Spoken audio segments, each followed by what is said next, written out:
سرزمین پاکستان کے عظیم فرزندوں، اللہ رب العزت کا شکر ہے جس نے آپ کو اس دیار کفر میں ایمان کی گرمی اور اپنے اور اپنے حبیب صلی اللہ علیہ وسلم کی محبت کی چاشنی کے ساتھ سے رحمت کے ساتھ زندہ اور بڑی حفاظت سلامت رکھا ہے، اور میری دعا ہے کہ اللہ تعالیٰ آپ کو دین میں، ایمان میں برکتیں، اس میں استقامت اور زیادہ اللہ پاک بڑھاتا چلا جائے۔ آج آپ کی اس کانفرنس اور اس عظیم اجتماع کے لیے جس موضوع کو میں نے ابھی سوچا ہے، اس حوالے سے قرآن مجید کی ایک آیہ کریمہ کا ابتدائی حصہ تلاوت کیا ہے، جس میں اللہ تبارک و تعالیٰ نے فرمایا یا ایھا الذین آمنوا آمنوا، اے ایمان والو ایمان لے آؤ۔ یہ آیت ہے، کیا فرمایا؟ اے ایمان والو ایمان لے آؤ اللہ اور اس کے رسول پر۔ تو موضوع آج کا یہ ہے کہ ایمان کیا ہے، ایمان کسے کہتے ہیں اور ایمان کیسے آتا ہے، کیونکہ حکم جن لوگوں کو دیا جا رہا ہے وہ تو اہل ایمان ہے۔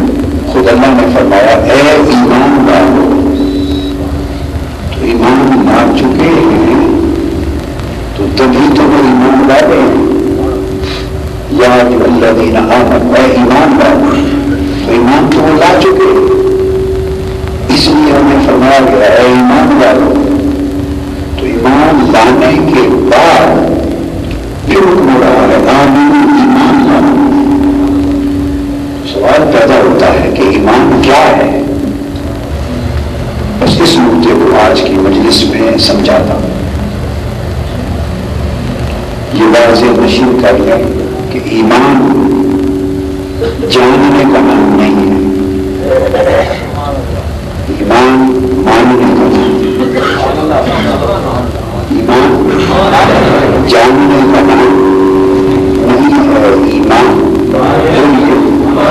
ماننے کا نام ایک بنیادی چیز ہے۔ لہذا آپ میں سے بہت ایسے ہوئے جو شاید کسی کالج، مدرسہ میں، کالج میں، یونیورسٹی میں بہت زیادہ اوپر کی سطح تک تعلیم حاصل نہ کر سکے،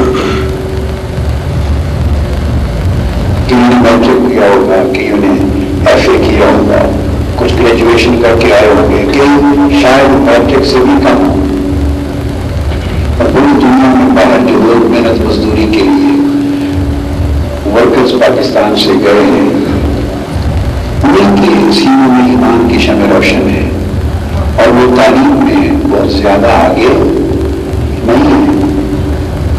تو ایمان کی جو بات سمجھانا چاہتا ہوں وہ یہ کہ ایمان علم سے نہیں آتا، ایمان علم سے نہیں آتا۔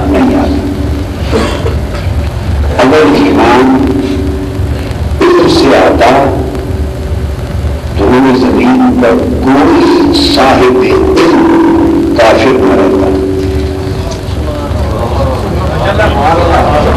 اگر ایمان علم سے ہوتا تو کوئی صاحب علم کافر نہ رہتا۔ ابھی صورت یہ ہے کہ آپ ساؤتھ کوریا بیٹھے 90% سے ابو یہاں کا شرع تناسب ہے، تناسب ہے علم کی لٹریسی ریٹ، تو یہ تو علم میں ہم سے بہت آگے۔ اب علم سے مراد جب ہم علم لے رہے ہیں تو اس سے مراد قرآن اور حدیث کا علم تو ہے نہیں، کیونکہ بات تو ہو رہی ہے کہ ایمان کس سے آتا ہے، تو یہ تو اس علم کی بات ہو رہی ہے جو ایمان سے پہلے ہوگا، جس کے ذریعے ایمان آئے گا، اگر ایمان میں علم کے ذریعے آنا ہے۔ دنیا میں بڑے بڑے فلسفی ہیں، بڑے بڑے سائنسدان ہیں، بڑے بڑے نالجیبل لوگ ہیں، بڑے بڑے صاحبان علم ہیں، ویسٹرن ورلڈ ساری علم میں آگے ہیں، چاند تک لوگ پہنچ گئے ہیں، نیوکلیئر کیپیبلٹی ان کے پاس ہے، ماڈرن ٹیکنیکس ان کے پاس ہے، سائنس ٹیکنالوجی پوری دنیا گلوبل ولیج ہے، ساری کائنات کا علم سمٹ کے ایک اسکرین پر آ گیا ہے، اور ساری دنیا کو علم کمیونیکیٹ کر رہے ہیں، تو علم میں تو بہت آگے ہے۔ اب اتنا کچھ جان لینے سے بھی ایمان نہیں ملا، اتنا کچھ جان لینے سے ایمان، تو اس سے بات طے ہوتی ہے کہ ایمان علم سے تو نہیں آتا، علم سے آتا تو کوئی صاحب علم بے ایمان اور کافر نہ رہتا۔ اور اس کا دوسرا اینگل بھی ہے، ذرا نگاہ دوڑائیے آپ اپنے دیہاتوں کی طرف، وہ جو ہل چلانے والا دہقان اور مزدوری کرنے والا جو ایک دن بھی کسی اسکول میں نہیں گیا، جس کو دستخط کرنے نہیں آتے، اپنا نام لکھا ہوا پڑھنا نہیں آتا، اور جسے انگوٹھا بھی صحیح لگانا نہیں آتا، چٹا انپڑھ ہے، ان دونوں کی طرف چلے جائیے دیہاتوں میں کہ وہ ایمان میں کتنے آگے ہیں۔ تو ایمان علم سے ہوتا تو کوئی چاہے مومن نہ ہوتا، ایمان پر مومن نہ ہوتا اور کوئی پڑھا لکھا کافر نہ رہتا، کیونکہ معاملہ اس کے برعکس الٹ ہے۔ بڑے بڑے بڑے لوگ، بڑی پڑھی لکھی دنیا کافر ہے، اور بڑے ان پڑھ لوگ جو نام بھی لکھنا پڑھنا نہیں جانتے وہ ایمان میں علم سے آگے۔ اس سے یہ بات پتا ہوا کہ ایمان کوئی ایسی نعمت ہے جس کا علم سے تو کوئی تعلق ہی نہیں، خاص بات ہے، علم سے تو کوئی تعلق، ایمان کا بھی علم بڑی فضیلت ہے ایمان کی، کہ ایمان علم سے نہیں۔ اور پھر قرآن مجید نے سب سے پہلے مقام پر سورہ بقرہ میں جہاں ایمان کی بات کی ہے تو وہاں تو اصول ہی بیان کر دیا ہے، الذین یؤمنون بالغیب، متقی وہ لوگ ہیں جو ایمان لاتے ہیں بن دیکھے، ایمان لاتے ہیں بن دیکھے، تو ایمان گویا بن دیکھے لایا جاتا ہے، قرآن کہہ رہا ہے، تو علم کو بن دیکھے نہیں آتا، علم تو دیکھنے سننے سے آتا ہے، علم دیکھنے سے، سننے سے، پڑھنے سے، علم تو ان ذرائع سے آتا ہے، دیکھنے سننے سے آتا ہے، اور قرآن بیان کر رہا ہے کہ ایمان آتا ہی بالکل، ایمان آتا ہی بن دیکھے، بن دیکھے مان لے تو ایمان ہے، اور دیکھ کر ماننے کی کوشش کرے تو کفر ہے۔ پوچھیے موسیٰ علیہ السلام کی اس قوم سے جنہوں نے 70 قبیلوں کے سردار چنے تھے اور کہا تھا اے موسیٰ لن نؤمن لک حتی نری اللہ جہرۃ، اے موسیٰ ہم تمہارے رب کو نہیں مانتے اور ایمان نہیں لاتے جب تک ہمیں لے جاؤ اور دکھا، جب تک کھلے بندوں ننگی آنکھ سے دیکھ نہ لیں ہم تمہارے رب پر ایمان نہیں لاتے۔ تو موسیٰ علیہ السلام ان کو لے کے چل رہے، آج کے باری تعالیٰ یہ 70 قبیلے ہیں میری قوم میں اور ان کے سب سے قبیلوں کے چوٹی کے سردار آ گئے، یہ کہتے ہیں سب ایمان لے آئیں گے مگر دکھا دیں، دیکھ کر ہی ہوگا۔ اللہ پاک نے فرمایا اے موسیٰ تو ایک طرف ہٹ جا، آپ ایک طرف ہو جائیں، یہ دیکھنے والوں کو قطار میں کھڑا کر۔ اس نے ایک تجلی کی، 70 کے 70 لاشیں بن کے نیچے گر پڑے، اور مگر دیکھنے کی آرزو کرنے والوں کا حشر یہ ہوتا، مجھے کون نہیں دیکھنے والوں کا حشر یہ ہوتا۔ تو دیکھ کر ایمان لانا تو یہ حالت ہے، دیکھ کر کوئی ایمان نہیں لایا۔ تو موسیٰ علیہ السلام نے عرض کیا باری تعالیٰ مجھے تو زندہ نہیں چھوڑیں، آپ ان کو ویسے کیا دیتا کہ میں نہیں دکھاتا، میں ان کو واپس نہیں چلا جاتا، میں امانت کے طور پہ 70 سردار لایا تھا، آپ نے ساروں کو بسم کر دیا اور مجھے ہی پکڑ دیں گے وہ تو سارے۔ اللہ پاک نے فرمایا نہیں، کچھ نہ کچھ تو دکھاؤں گا، مجھے تو نہیں دیکھ سکتے کہ اس کو ایمان لانے کے لیے آئے تھے، مگر ان میں سے ایک کو زندہ کرتا ہوں تاکہ وہ 69 کو لاشوں کی شکل میں پڑا ہوا دیکھ لے۔ ایک زندہ کیا، اس نے 69 لوگوں کو مردہ حالت میں دیکھا، تو اس کے سامنے دوسرے کو زندہ کیا، اس نے اسے مردہ حال میں بھی دیکھا اور زندہ ہوتے بھی دیکھا، تیسرے کو زندہ کیا، دونوں نے 78 68 68 مردے دیکھے، پھر ان کی آنکھوں کے سامنے زندہ ہوا ہے۔ اس طرح ایک ایک کر کے زندہ کرتے گئے، ساروں نے مردہ حالت میں سب کو دیکھا اور موت سے زندہ ہوتے ہوئے دیکھا، مگر پھر بھی ایمان نہیں لائے۔ اس لیے کہ دیکھنے کی سرشت میں ایمان ہے نہیں، کہ اور کا بھی نہیں نکالتا ہے انسان۔ ایمان ایک ایسی نعمت ہے جس کو نصیب ہو جائے اور یہ بن دیکھے آتے ہیں۔ اب یہاں قرآن مجید میں کھڑا رہتا ہوں، شرح ابن حاجب عقیدہ کی ایک کتاب ہے بہت بڑی مستند، اس میں ابو جہل کا ایک قول نقل ہے۔ ابو جہل کہا کرتا تھا انا نعلم ان محمدا صلی اللہ علیہ وسلم نبی ولا نؤمن به ابدا۔ ابو جہل کہتا تھا کہ ہم یقینی طور پہ جانتے ہیں، علم رکھتے ہیں کہ محمد اللہ کے نبی ہیں صلی اللہ علیہ وسلم۔ ابو جہل کہتا تھا، کہا ہمیں یہ علم ہے، بولیے ہمیں یہ علم ہے کہ محمد صلی اللہ علیہ وسلم اللہ کے نبی ہیں، ہمیں علم جانتے ہیں، مگر پھر بھی کبھی ان پر ایمان نہیں لائیں گے۔ تو پتہ نہیں چلا کہ علم ہے مگر ایمان نہیں ہے۔ تو وہی بات طے ہوئی کہ محض علم سے ایمان نہیں، یہ کفار مشرکین بات۔ اب آ جائیں یہود اہل کتاب، انہیں بھی علم تھا، پہچان تھی کہ یہی محمد رسول اللہ صلی اللہ علیہ وسلم۔ یہ لوگ تھے جنہوں نے اپنے زمانے میں پہلے انبیاء علیہ السلام سے اپنی کتابوں کے حوالے سے حضور اسلام کے ذکر سنے تھے، اور تورات سمیت، تورات اور انجیل سمیت پچھلی کتابوں میں حضور اسلام کے اوصاف، کمالات اور علامات پڑھی تھی، اور ان کو پتا تھا کہ حضور صلی اللہ علیہ وسلم آخری نبی ہوں گے، نبی آخر الزمان، اور ہجرت فرمائیں گے، اور جو مدینہ کی سرزمین ہے، کھجوروں والا نخلستان جیسا ایک چھوٹا قصبہ، یہاں ہجرت فرما کے آئے۔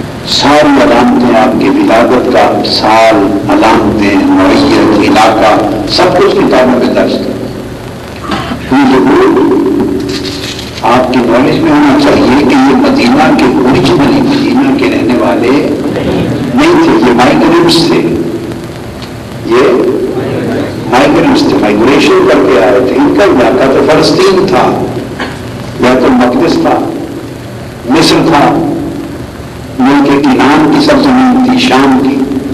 یہ تو اس خطے کے رہنے والے تھے. تو مدینہ کیا لینے آ گئے؟ نہ یہاں کوئی تجارت کا مرکز، نہ زراعت کا بڑا مرکز، نہ کاروبار، نہ بزنس، نہ انڈسٹری، نہ ایگریکلچر، نہ کوئی اعلیٰ اکانومی. نہ آپ آئے ہیں یہاں روزگار کے لیے. اگر ساؤتھ کوریا میں روزگار نہ ہوتا تو آپ آتے. تو آدمی جو روزگار کے لیے آتا ہے کہ تجارت ملے، صنعت ملے، انڈسٹری ملے، زراعت ملے، وسائل، پیسہ ملے. تو یہ تو چھوٹا سا گاؤں تھا کھجوروں کا، یہاں کیا لینے آنا تھا؟ 1000 میل. اور جو علاقے چھوڑ کے آئے تھے وہ اس سے زیادہ ڈیولپ تھے، اس سے زیادہ وہاں تہذیبیں، ثقافتیں، سلطنتیں مدتوں سے چلی آ رہی تھی. ڈیولپ علاقے چھوڑ کر اس صحرا میں چھوٹے سے نخلستان میں آ کے رہنے کا کوئی تک نہ تھا. یہ ایک ہسٹری بتا رہا ہوں، ہسٹری. تو وہ سارے سفر کر کے صرف اس لیے آئے تھے کہ ہر ایک نے اپنے گھر میں اپنے پیغمبر سے سنا تھا کہ آخری نبی خدا کا محبوب اس جگہ ہجرت فرما کے آئے گا.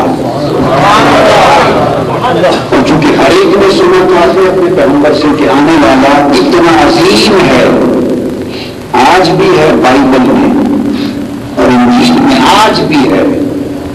اس وقت میں جو انجیل موجود ہے کرسچنس کے پاس، اس میں آج بھی ہے کہ عیسیٰ علیہ السلام نے کہا کہ مجھے جانے دو اپنے خداوند کی طرف، اللہ کی طرف.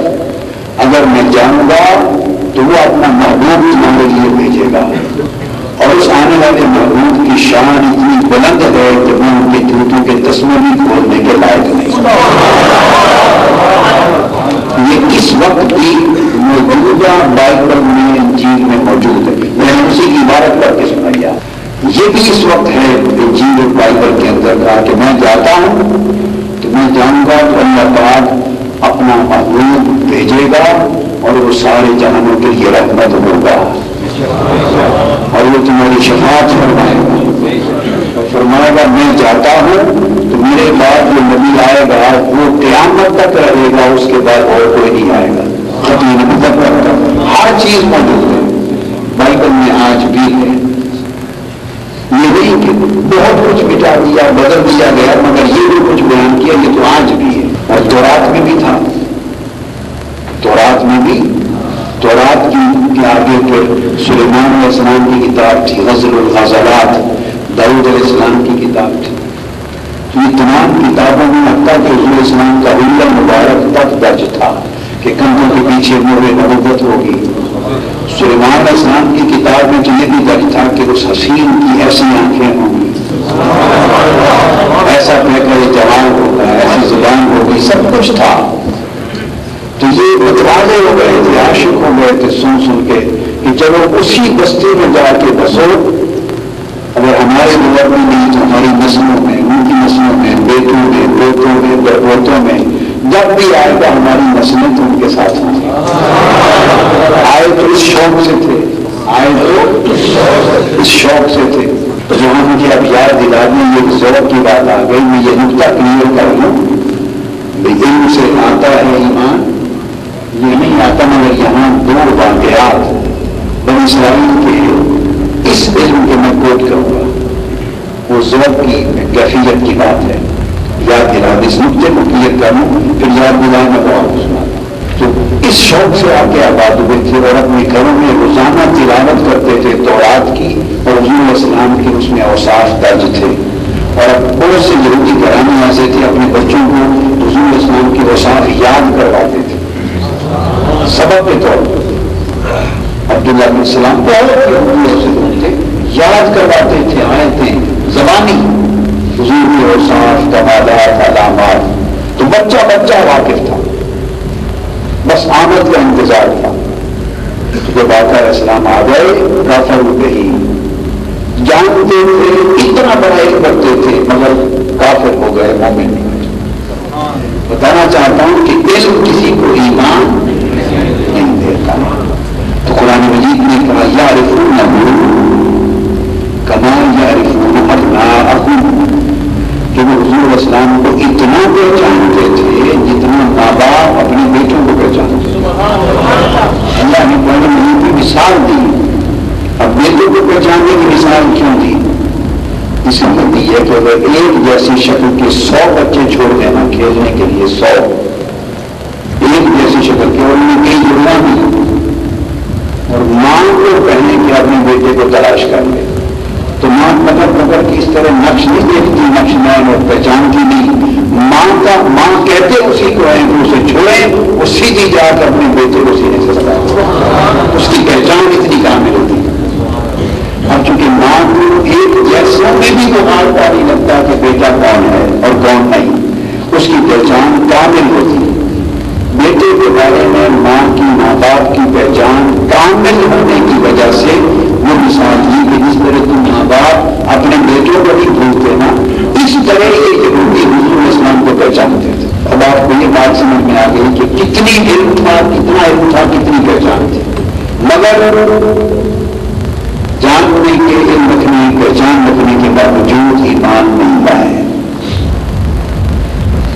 یہ بات طے ہو گئی ہے کہ ایمان علم سے نہیں ہے اور اگر ایمان کے لیے علم ضروری ہوتا تو آخری نقطہ سمجھا دوں اس پر آخری بات دلائل پڑے مگر ایک مضمون ہے جس کو میں نے اسٹیبلش کیا ہے اس پر ایک آخری دلیل اس وقت دے دیتا ہوں اور یہ دلیل ویسے آخری نہیں اور سینکڑوں اور بھی ہے مگر اتنی کافی ہے. آج اللہ پاک نے فرمایا والذی بعث فی الأمیین رسولا اللہ وہ ہے جس نے ان پڑھوں میں اپنا رسول بھیجا ان پڑھوں میں بھیجا. اگر ایمان کے لیے ان کی ضرورت ہوتی تو پڑھے لکھوں میں بھیجتا ان پڑھوں میں نہیں بھیجتا. پڑھے لکھے روم میں تھے اس وقت میں کہاں تھے روم میں تھے ایتھنز میں تھے ایتھنز آج کا نام ہے تمیم روم میں تھے پڑھے لکھے اس وقت بھی یہ رومن امپائر گزری ہے وہ اس میں پڑھے لکھے تھے. گریک میں یونان میں تھے. یہ بڑی بڑی تہذیبیں تھیں جہاں فلسفہ تھا جہاں ارسطو ہوئے جہاں افلاطون ہوئے جہاں سقراط ہوئے جہاں بقراط ہوئے سوکریٹس یہ سارے کے سارے پڑھے لکھے لوگ سیولائزیشن ان کی فلاسفی یہ سارے یہاں کے سائنسدان تھے. مصر میں تھے. یہی سے رومن امپائر ایسٹرن اور ویسٹرن میں قسطنطنیہ مشرقی روم اور مغربی روم بنا تو پڑھا لکھا خطہ دنیا میں وہ تھا جو مشرقی یورپ اور ایشیا کا آخری کنارہ بن جاتا تھا. تو پڑھا لکھا خطہ وہ تھا جہاں علم فلسفہ سائنس تہذیب ثقافت عروج پر تھی اپنے زمانے کے اعتبار سے. تو اگر ایمان کے لیے پڑھا لکھا ہونا شرط ہوتا تو حضور-ul-Islam کو روم کی طرف بھیجا جاتا. مکہ کے صحرا میں بدوؤں کے پاس نہ بھیجا جاتا جن کو سوائے مار دار کے قتل غارت کے اور آتا نہ لکھنا نہ پڑھنا. 10 لاکھ کے قریب مکہ کی گریٹر مکہ کی میٹروپولیٹن مکہ اس کی آبادی تھی. بلازری بیان کرتا ہے اور اس میں 10-15 آدمی صرف ایسے تھے 10 لاکھ میں جو مشکل سے اپنا نام لکھ سکتے یا پڑھ سکتے دستخط کر لیتے. اتنی جہالت اور علم جیسی تھی تو اللہ نے بھی فرمایا کہ ہم پڑھے نہیں. اب یہ مور لگ گئی اس بات کی سند کہاں ہو گئی کہ ایمان کا کوئی تعلق پڑھا لکھا ہونا یا ان پڑھ ہونا اس سے نہیں. اب آگے چلیں گے بات میں وہ جو باتیں سنا کہ ایمان کے اگر علم سے آتا ہی نہیں میں نے بتا دیا علم سے آتا ہے تو ان پڑھ کے پاس ایمان نہ ہوتا اور پڑھے لکھنے کے پاس کفر نہ ہوتا. کیا ہو گیا؟ اب وہ بات کی کتنی پہچان تھی آقا علیہ السلام کی آمد سے پہلے. میں آپ کو بچپن کی بات ہے آقا علیہ السلام کی عمر مبارک 12 سال تھی. کیا 12 سال عمر مبارک تھی اور آپ اپنے چچا حضرت ابو طالب کے ساتھ شام میں تجارت کے سفر پہ گئے. کہاں گئے؟ شام میں حضرت ابو طالب کے ساتھ شام کے سفر تجارت پر گئے. عرب اور لوگ کی قافلہ تھا تجارتی قافلہ تھا ایک قافلہ تھا تو سارا قافلہ بھی چلا. جب ملک شام میں پہنچے تو وہاں ایک گاؤں تھا بسرا. اس کے قریب پہنچے تو وہاں پڑاؤ کیا. جو لوگ بھی مکہ سے شام کی طرف جاتے تو اس مسرا گاؤں کے پاس ان کا ضرور ایک پڑاؤ ہوتا. منزلیں ہوتی تھی نا سفر کی, اتنی سفر کر کے تو پھر اس منزل پہ ٹھہرتے, پھر سفر کر کے منزل پہ ٹھہرتے. تو آپ منزل پہ ٹھہرے اور وہ منزل پہ بہت بڑا گرجا. اس گرجے کا جو راہب تھا عیسائی راہب, بہت عبادت گزار, اگلے وقت میں عبادت گزار راہب, تارے کی دنیا میں عبادت کرنے والے زاہد راہب ہوتے تھے. قرآن مجید میں کا ذکر آیا ہے احبار اور رہبان. اس کا نام تھا بحیرہ. کیا نام تھا؟ بحیرہ. راہب تھا بہت بڑا, اس کا گرجا تھا. تو رات کو انہوں نے قیام کیا. پہلے بھی قافلے گزرتے تھے, عربوں کے قیام کرتے چلے جاتے, اپنا کھانا پکانا خود کرتے. اس رات کیا کیا کہ جب انہوں نے پڑاؤ کیا تو بحیرہ راہب ضعیف علم تھا, چل کر ان عربوں کے قافلے کے پاس آیا اور آ کر کہا کہ میں نے آج رات آپ کا کھانا کیا ہے. کبھی بحیرہ راہب نے عربوں کے قافلے کو آ کر کھانے کی دعوت دیکھی تھی, جس کی کوئی ضرورت ہوئی دیکھنے میں جائے, کوئی چیز ہوئی مانگ لی, لے آئے. چل کے آیا تو میں نے آپ سب کا لے کر کھانا کیا. دعوت قبول جتنے کے بعد کھلی جگہ اس نے بڑی شان شوکت کے ساتھ ڈنر ارینج کیا. ڈنر ارینج کیا بڑا اعلیٰ شان شوکت کے ساتھ. رات کو پھر سارے عرب گئے. ان کا دستور عربوں کا عام طور پہ یہ تھا کہ چھوٹی عمر کے بچوں کو ایسی جگہ کے ساتھ نہیں لے جاتے تھے. خود چلے گئے اور سرداران قریش سارے جا کے بیٹھ گیا. حضور علیہ السلام چونکہ اتنا عمر سے انہوں نے فرمایا کہ آپ ادھر ہی بیٹھے, سامان کا خیال آپ تشریف فرما ہوگا. تو سارے لوگ بیٹھ گئے تو کھانا نہیں لگ رہا. بحیرہ راہب ایک ایک کی طرف چل چل کے کسی کو دیکھ رہا ہے.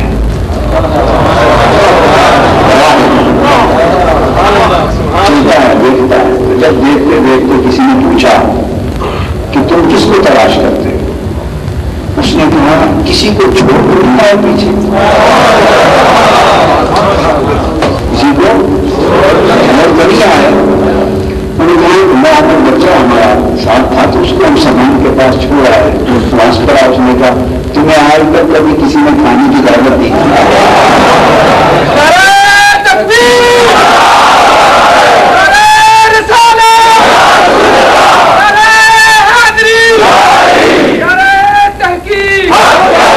جنہیں بچہ سمجھ کے چھوڑ آئے اور نادانوں ان کی ضیافت میں کھانا کیا, تم بھی اس کا صدقہ کھاؤ گے. جو مہمان خصوصی ہے اس کو ادھر لے آئے, لا کے لے آئے تو آقا علیہ السلام کو لایا گیا. جب لایا گیا تو بحیرہ راہب نے پوچھا آپ کا نام کیا ہے؟ یہ کون جن کے ساتھ مسئلہ متعلق کرو گے؟ میں میرا بیٹا. پوچھا ان کا نام کیا ہے؟ بتایا ان کا نام محمد ہے.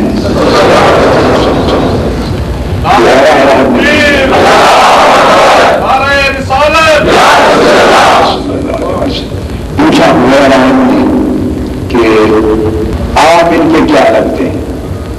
حضرت طالب سے پوچھا آپ ان کے. اب اس اسلام میں اپنے چچا کو باپ کہتے ہیں, آپ کہہ دیتے ہیں. میں باپ ہوں اس کا. میں بحیرہ راہب کہنے لگا یہ نہیں ہو سکتا, یہ ہو نہیں سکتا کہ آپ اس کے باپ ہوں. کیوں؟ اس نے کہا ہماری کتابوں میں لکھا ہے کہ محمد جب پیدا ہوگا تو یتیم ہوگا.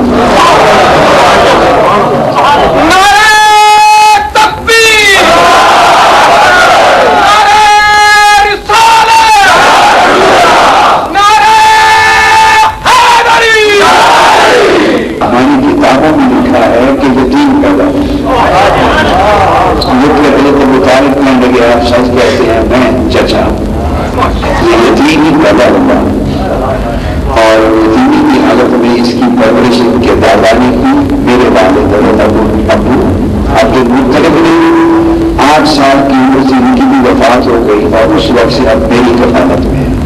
تو میں چچا بھی ہوں, باپ بھی کرے ہوں, تو میں نے کیا دیا؟ میں کہا نہیں.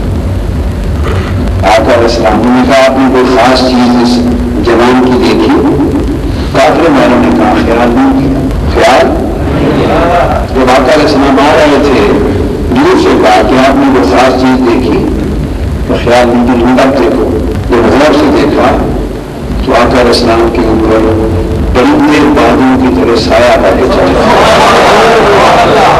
عمر 12 برس کے بادلوں کی طرح سایہ کرتے پرندے بڑھ چڑھ کے چل رہا. ہم نے نوٹس نہیں کیا اور پھر اس نے کے بعد جہاں بیٹھ گئے پھر دیکھا جو درخت جہاں بیٹھے دھوپ کی درختوں نے آ کے سایہ غیر رائب نے دکھایا تو نظر آ گئے. پھر غیر رائب نے علامات بیان کی اپنی کتاب سے. پھر انجیل اور بائبل کی اور تورات کی قدیم کتابیں تھیں ساری پڑھ کے حضور اسلام کی شان بیان کی اور بتایا کہ یہ اس امت کے نبی اور انسانیت کے آخری نبی ہونے والے ہیں. ہماری کتابیں بتاتی ہیں کہ ان کی پیدائش کا وقت 12 سال پہلے آ چکا تھا اور یہودی عالم اور یہودی لوگ اتنے باخبر ہیں کہ وہ اب حسد کے مارے ان کی تلاش میں نکلے ہوئے ہیں. اگر تم لے کے ان کو شام میں چلے گئے تو ممکن ہے کوئی شہید نہ کرتے.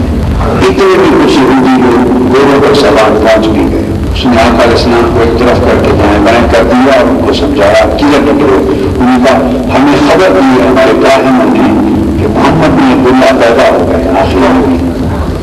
ان کو حسد ہی ہو گیا. ان کا خیال تھا کہ ہماری قوم بنی اسرائیل میں سے پیدا ہوتے. یہ خیال تھا ہم میں سے پیدا ہوا اس لیے آ کے آباد ہو گئے تھے نا نسلوں سے. ان کا خیال تھا کہ ہم میں سے پیدا ہوں گے ہم میں سے کسی کے گھرانے میں تو وہ بھی بنی اسرائیل میں سے ہوں گے. لیکن جب آقا علیہ السلام پیدا ہوئے تو بنی اسماعیل میں سے تھے. یہ بات میں ہضم نہ ہوئی.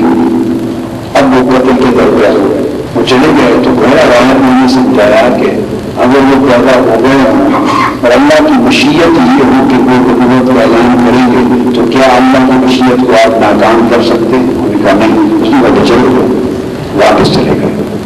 اس پر گویا رحمت نے کہا اور اس میں لفظ ہیں گویا راہب کے لفظ ہیں گویا راہب کے لفظ ہیں کہ انہ رسول رب العالمین وَإِنَّهُ رَحْمَةٌ لِلْعَالَمِينَ.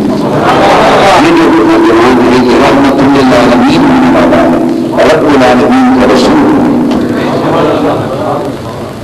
چنانچہ ان کو پھر واپس بھیج دیا گیا کہ آگے نہ لے جائیں.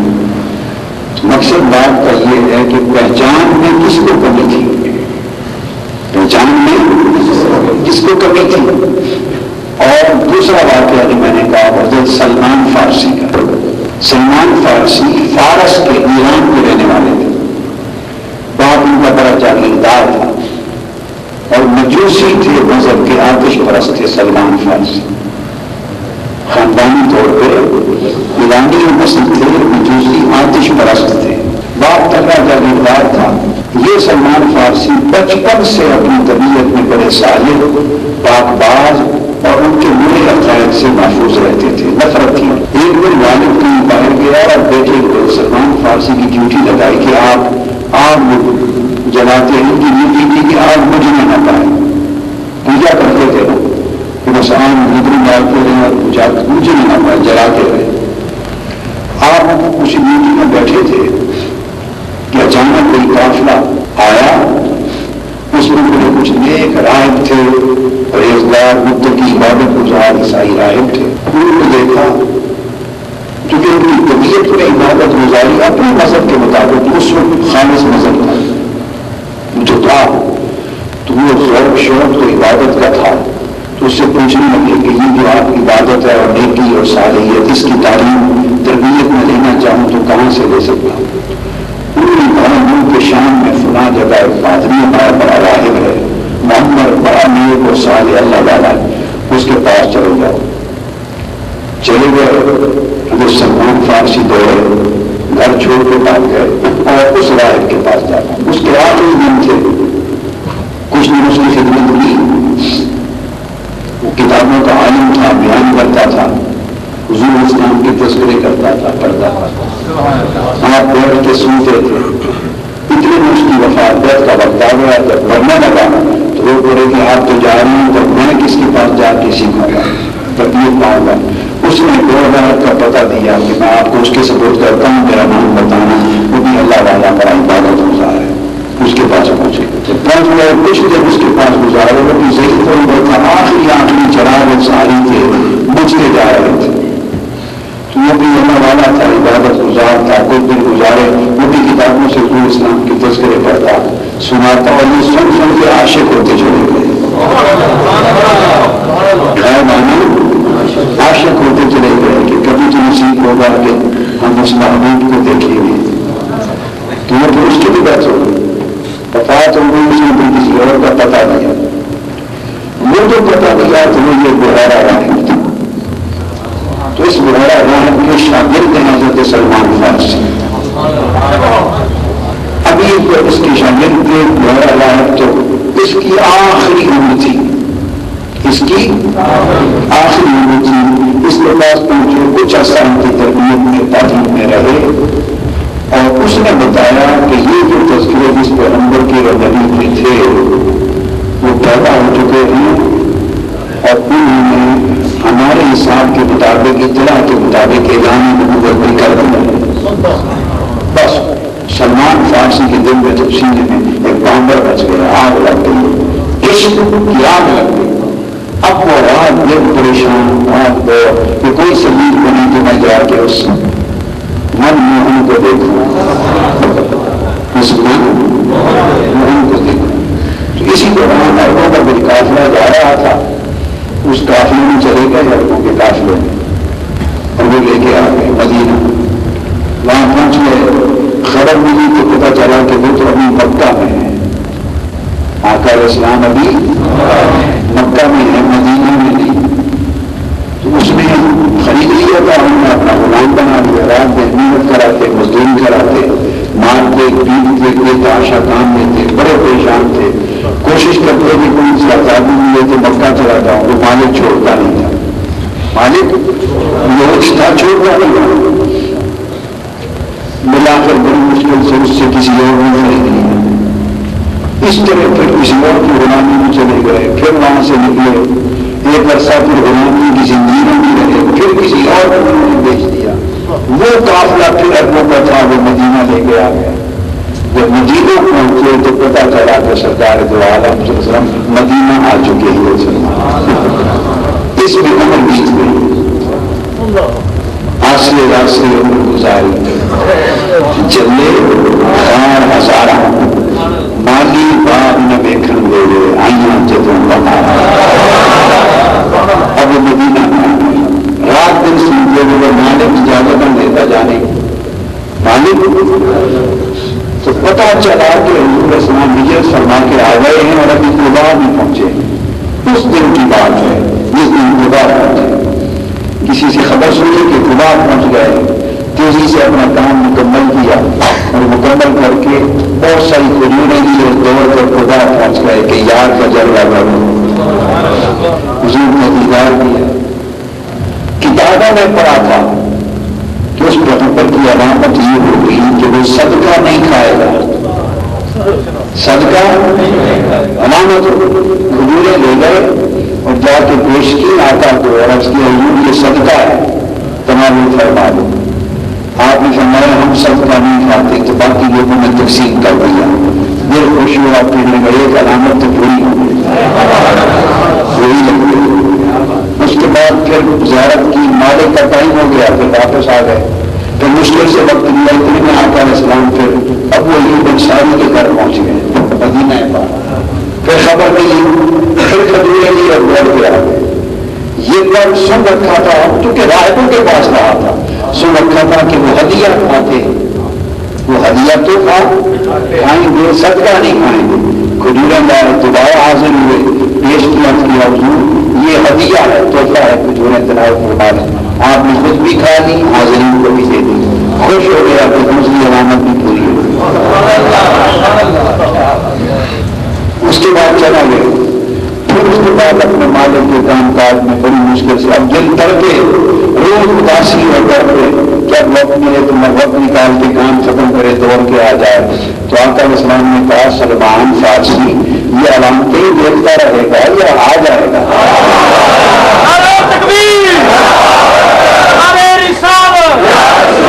کہاں سے چلے ہو، کہاں کہاں پوچھتے رہے، اتنی لمبا سفر کر کے ابھی علامتیں کرتے رہے گے. کلمہ دیکھے اور کلمہ پڑھ لیا مسلمان. اب مسلمان ہو گئے تو عرض کیا یا رسول اللہ میرا مالک مجھے چھوڑتا نہیں، بڑی مشکل ہے. وہ کام لیتا ہے بے تحاشا کام لیتا ہے، چھوڑتا نہیں. تو میں چاہتا ہوں ہر وقت حضور آپ کے جوڑے اٹھاتا پھروں. وہ کہاں سے سفر طے کر کے چل کے یہاں تک پہنچا مشکل سے. تو کیا کروں؟ آقا علیہ السلام نے فرمایا مالک کو کہو کہ آزاد کر دو اور جو قیمت لینی ہے مجھ سے لے لو. جا کے سلمان فارسی نے مالک سے بات کی. اس نے کہا 300 کھجوروں کے پودے دو اور اتنا چاندی دو، اتنا ڈھیر چاندی کا اور 300 کھجوروں کے پودے لگا دو تب آزاد کرو. اب اتنا بڑا کام کون یہ غلام کرے؟ آ کے عرض کیا. آقا علیہ السلام نے فرمایا صحابہ کرام بیٹھے تھے ہے کوئی جو سلمان اور فارسی کو آزاد کرا دے؟ تو صحابہ کرام اٹھ گئے. ہر صحابی دوڑ دوڑ کے ایک ایک دو دو چار چار پانچ پانچ ہر کوئی کھجوروں کے چھوٹے پودے اٹھا کے لے آیا. اپنی اپنی زمینوں سے 300 پودے کر دیے. لوگوں نے ڈھیر لگا دیا آگا کے پتہ پھر چاندی کر دی لے گئے. آقا علیہ السلام ان کے بعد میں مالک کے بعد میں کہ میں لگا دیتا ہوں. آقا نے فرمایا سلمان جا کے رکھ دینا، اس کو بلانا اور جب تک میں نہ ہوں لگانا نہیں. بس پھر وہ سارے صحابہ کو لے کے چلے گئے اور کھجوروں کے پودے تھے 300 پودے بزرگ نے اپنے غلام کے لیے لگا دیے. چاندی کا ڈھیر دے دیا. اس کی شرط پوری ہو گئی اور عاشق آزاد ہو گئے. عاشق اب چونکہ لمبا سفر کیا تھا اور بڑے یتن کیے تھے اور بڑھاپا آ گیا تھا تو آقا نے اس کا سلا یہ دیا سلمان اتنا سفر تو نے اپنی عاشقی میں کیا ہے کسی نے نہیں کیا، سو آج کے بعد تمہیں اپنی اہل بیت کا فرد بنا.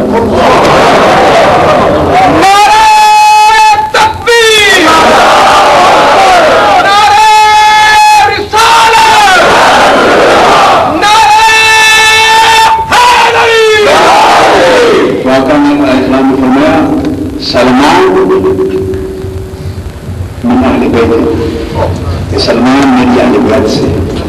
یہ بہت سی آدمی تھے جن کو آقا علیہ السلام کے گھر میں آنا جانا تھا. گھر میں آنا تھا تو بتانا مقصود یہ تھا کہ دو باتیں میں نے آپ کے ایمانی ذوق کے لیے درمیان میں ایڈ کر دی. بتانا مقصود یہ تھا کہ سب کو علم تھا اور ملک شام کی دور دراز راہوں تک علم تھا اور صدیوں پہلے سے لوگوں کو علم تھا کہ یہ محمد صلی اللہ علیہ وسلم اللہ کے نبی ہیں، مگر اس علم سے کوئی مومن نہیں. مومن نصیب والے ہوئے، مومن نصیب والے ہوئے. اور پھر جو نصیب ہوتا ہے وہ بن دیکھے مان لیتے. آپ نے سنا ہوگا ہارون رشید کا نام، اس کی جو ملکہ تھی اس کا نام تھا زبیدہ خاتون. کیا نام تھا؟ یہ وہ جس کی نہر زبیدہ بھی مکہ مجمع اور مدینہ طیبہ میں چلتی رہی بڑی مدت تک. کبھی نام سنا نہر زبیدہ؟ سنا؟ یہ سعودی عرب ڈیولپ ہونے سے پہلے پانی کا بندوبست نہیں تھا تو زبیدہ خاتون جو ہارون رشید کی بیوی تھی اس نے حاجیوں کے لیے نہر کھدوائی تھی زیر زمین پورے عرب میں. اسی نہر زبیدہ سے آج تک لوگوں کو پانی ملتا تھا. اور مجھے یاد ہے 1963 میں آج سے 40 سال قبل میں بچہ تھا. والدین کے ہمراہ جب پہلی بار حاضری کے لیے گیا تو ہم بھی نہر زبیدہ کی ٹوٹیوں سے پانی بھر کے لاتے تھے. رات کو نہر زبیدہ کی ٹوٹیوں سے پانی بھر کے لاتے تھے. تو 1400 سال 1300 سال حضور کی امت نے زبیدہ کی نہر کا پانی پیا. خوش نصیب بات ہے. ہارون رشید بکی پر گزر رہے تھے دریائے دجلہ کے کنارے. بن دیکھے کی بات سمجھا رہا ہوں. ایمان بن دیکھے گا. ایمان تو ایمان میں نہ دیکھنا چاہیے، نہ سننا چاہیے، نہ پڑھنا چاہیے، نہ علم چاہیے. ایمان نصیب ہے جس کو ہو جائے. یہ فقط ماننا ہے اور بن دیکھے ماننا ہے. جس کا پھر دیکھے ماننا جتنا مضبوط ہوگا وہ ایمان اتنا کامل ہوگا. لوگوں نے نبی سے دیکھا کہ ایک بزرگ بابا تھے حضرت بہلول مجذوب. حضرت بہلول مجذوب، ان کو بہلول دانا بھی کہتے تھے. بہلول دانا بھی دانا اس لیے کہتے تھے کہ محرمی ہوش جز بے ہوش دیس. یہ ہوش ایسا ہے، معرفت کا ہوش ایسا ہے کہ بے ہوش ہوئے بغیر یہ ہوش نہیں ملتا.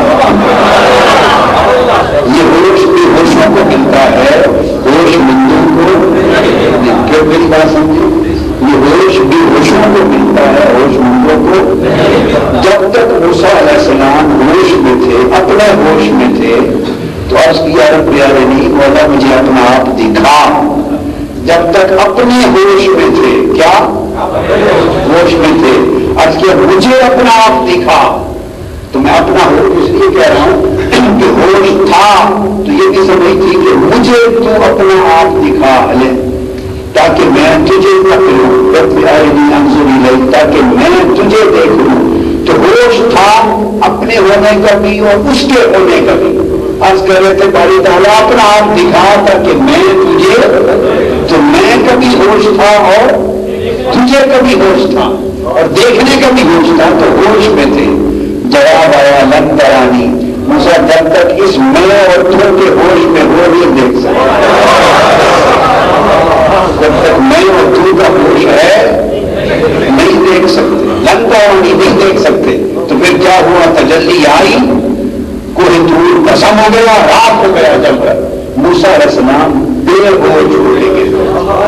ہوش بھی تھے تو جواب آیا نہیں. جب بے ہوش ہو گئے تو بے ہوشی نے جو ہوش دیا، اٹھے ہاتھ جڑا کر عرض کرنے لگے اتنی تم تھے مولا میں بے ہوش تھا اس لیے دیدار مانگ بیٹھا. اب بے ہوشی نے ہوش یہ دیا ہے کہ نہیں مولا میں توبہ کرتا ہوں. ہر آنکھ تجھے دیکھ نہیں سکتی، ہر آنکھ تجھے تو ہر آنکھ نہیں دیکھ سکتی. ہاں اگر مجھے دیکھنا ہے، اگر مجھے دیکھنا ہے تو مجھے تکنے والی آنکھ میں تکنا، جس آنکھ میں مجھے دیکھا ہو اس آنکھ کو دیکھنا. تو آقا علیہ السلام جب معراج کی رات واپس پلٹے، معراج کی رات، تو موسیٰ علیہ السلام نے بعض کتب میں آتا ہے 9 بار درخواست کی تھی مولا دکھا. جواب آیا تھا تو نہیں دیکھ سکتا. میں تو دکھا سکتا ہوں پر تو نہیں دیکھ سکتا. تو جب ہوش میں آئے تو سمجھ آ گئی کہ دیکھا نہیں جا سکتا. تو بے ہوشی سے ہوش آتا ہے، ایک ہوش الگ ہوتا ہے. تو معراج کی رات جب واپس حضور علیہ السلام پلٹنے لگے تو 50 نمازیں دے دی، 6 ماہ کے روزے دے دی، اور پتا تھا کہ آخر میں 5 ہی ہوں گی. دینے والے کو پتا تھا کہ نہیں کہ آخر میں جانی تو 5 ہی ہیں، تو شروع سے 5 ہی دے دیتے. اللہ پاک کو علم ہے کہ بلان اینڈ پر تو 5 کا ہی سودا ہونا ہے. تو 50 دے دی، 6 مہینے کے روزے دیے. اس میں راز کیا تھا؟ وہ موسیٰ علیہ السلام کی دعا پینڈنگ پڑی آ رہی. وہ جو 9 بار درخواست کی تھی نا مولا اپنا آپ دکھا، تو نبی کی دعا کبھی رد نہیں ہوتی. نبی کی دعا نہ نبی کی دعا رد ہوتی ہے نہ ولی کی دعا رد ہوتی ہے. ہاں اس کی حکمت ہے، اسی وقت پوری کر کے حکمت ہے اسے محفوظ رکھ لے ہم سے کسی خاص وقت کے لیے. تو وہ دعا محفوظ تھی. 9 مرتبہ جو کہا تھا مولا دکھا، تو آقا علیہ السلام کو بھیجا، 50 نمازیں دی. رستے میں موسیٰ علیہ السلام کو کھڑا کر دیا. پیغمبر تو وہ بھی بڑے تھے، آدم علیہ السلام بھی تھے، ابراہیم علیہ السلام بھی تھے، عیسیٰ علیہ السلام بھی تھے، کسی اور کو نہیں کھڑا کیا. موسیٰ علیہ السلام کو کہا موسیٰ آج دور والی دعا کے پورا ہونے کا وقت آتا ہے. مجھے براہ راست تو دیکھ نہیں سکتا، مجھے براہ راست تو دیکھ نہیں سکتا. جو چہرہ مجھے دیکھ کر آیا ہے تو اس چہرے کو دیکھ. تو آقا علیہ السلام کو بھیجا، 50 نمازیں دی. رستے میں موسیٰ علیہ السلام کو کھڑا کر دیا. پیغمبر تو وہ بھی بڑے تھے، آدم علیہ السلام بھی تھے، ابراہیم علیہ السلام بھی تھے، عیسیٰ علیہ السلام بھی تھے، کسی اور کو نہیں کھڑا کیا۔ موسیٰ علیہ السلام کو کہا موسیٰ آج طور والی دعا کے پورا ہونے کا وقت آتا ہے، مجھے براہ راست تو دیکھ نہیں سکتا، مجھے براہ راست تو دیکھ نہیں سکتا، جو چہرہ مجھے دیکھ کر آیا ہے تو اس چہرے کو دیکھ، اس چہرے کو دیکھ۔ تو یہ بالواسطہ تکنے کی باتیں ہیں، یہ تو جس چہرے پر میرا حسن چمک رہا ہے، میرا نور چمک رہا ہے، اس چہرے کو دیکھ لے، وہ چہرہ میرا آئینہ بن گیا، اس کو دیکھے گا میں نظر آ جاؤں۔ فاطمہ علیہ السلام کو دیکھا، موسیٰ علیہ السلام نے پوچھا کتنی نمازیں؟ فرمایا 50۔ جب آپ کی امت پڑھ نہیں سکے گی، امت حضور کی ہے، بتا موسیٰ علیہ السلام، مگر یہ بندوبست کر رکھا ہے، کیا یہ ارینجمنٹ کر رکھا ہے، ایک پورا کا پورا نظام بنا رکھا ہے۔ موسیٰ تو کھڑے ہو کے کہنا کہ نمازیں کم کروانا ہے تو پڑھ کے میرے پاس آئیں گے، پہلی بار مجھے تب کے آئے ہیں تو پہلی بار دیکھ لینا، دوبارہ بھیجنا تو میں 1,45,000 نمازیں معاف کر کے 5 پہ نہیں پہنچوں گا، میں بھی 5 کر کے معاف کروں گا۔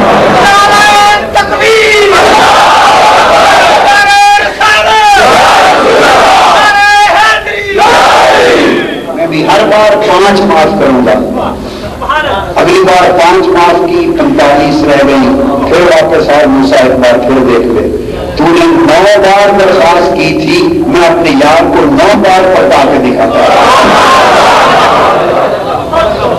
حضور السلام 9 بار پلٹے، ہر بار دیدار الہی ہوتا، اس کی انوار و تجلیات چہرہ مصطفیٰ پہ پڑتے، ما زاغ البصر وما طغیٰ، اور پھر حضور نے دیکھا ایسے کہ نہ آنکھ جھپکی نہ آنکھ سے بڑی، دیکھتے ہی رہے، تکتے رہے، تو اس کا حسن حضور کے چہرے پہ سما گیا، آئینہ چہرہ مصطفیٰ میں اس میں خدا سما گیا۔ اب جو مصطفیٰ کا چہرہ دیکھتا وہ خدا کا چہرہ دیکھتا۔ تو موسیٰ علیہ السلام بار بار عرض کرتے رہے، حضور بار بار جاتے رہے، 9 چکر لگا رہے، دعا پوری ہو گئی، کیا 9 دعا پوری ہو گئی۔ جب 5 بچ گئی تو موسیٰ علیہ السلام نے عرض کیا حضور مجھے ڈر ہے یہ تو پوری نہیں کر سکے۔ فاطمہ علیہ السلام نے معلوم کیا فرمایا، موسیٰ اب مجھے جاتے ہوئے شرم آتی ہے، آپ تو کہیں گے نا بھی 1 چکر اور لگا لیں گے،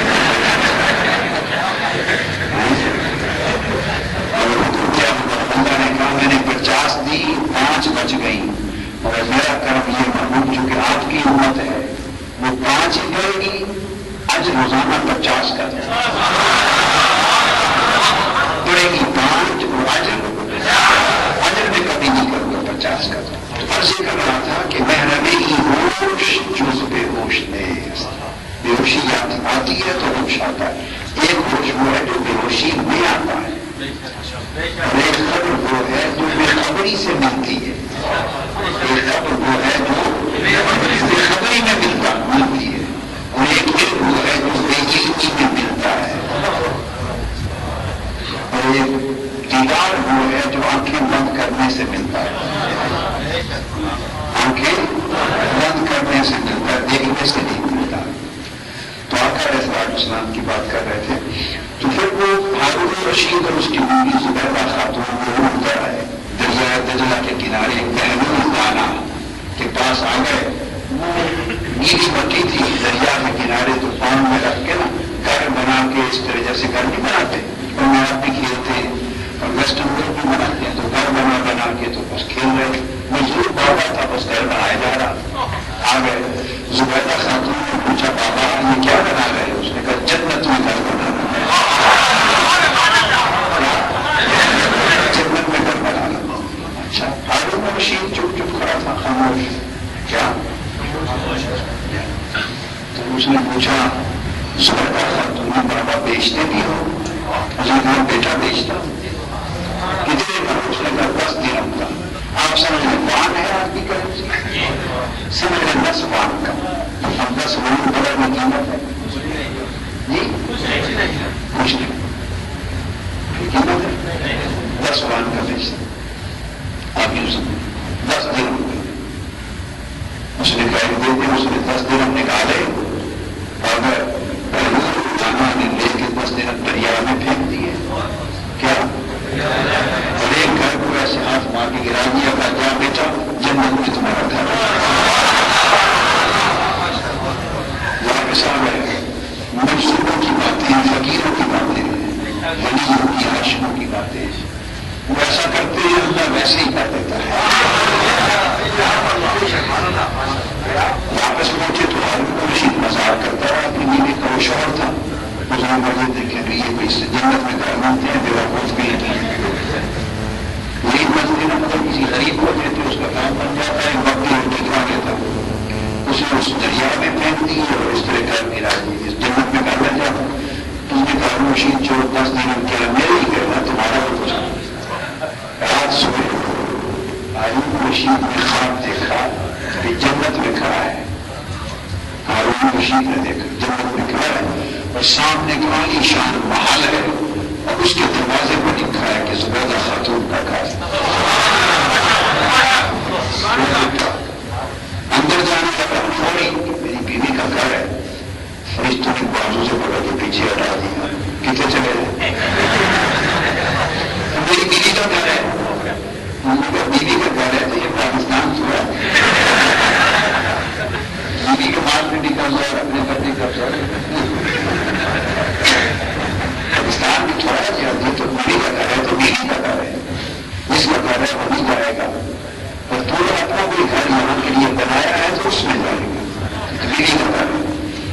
اس نے جو بازو کو مجھے دھکا دیا نا ہارون صاحب کی آنکھوں میں ہارون مشین بیوی کو اٹھا دیا. زبیدہ ہم تو بابے کے پاس پھر چلے گئے. ہم دونوں پھر بگی پہ بیٹھے اور دریا کے کنارے پر پہنچے. میں آپ کو بن دیکھے کا نقطہ سمجھا رہا ہوں. بن دیکھے ایمان لاتے کیا ہارون رشید اور زبیدہ خاتون پھر دریا نجلا کے کنارے جا پہنچے. پھر گھر بنا رہا ہے بابا محلول دانا تو آپ بیوی پیچھے پیچھے ہارون رشید آگے آگے چل کے پوچھتا بابا جی کیا بنا رہے ہیں؟ کہنے لگے جنت میں گھر بنا رہا ہوں. بیچتے یہ بیچتا ہوں. کیا قیمت ہے؟ کہنے لگے 10,000 دینار. کیا آپ سمجھ لینا کہ انہوں نے کہا جیسے کہ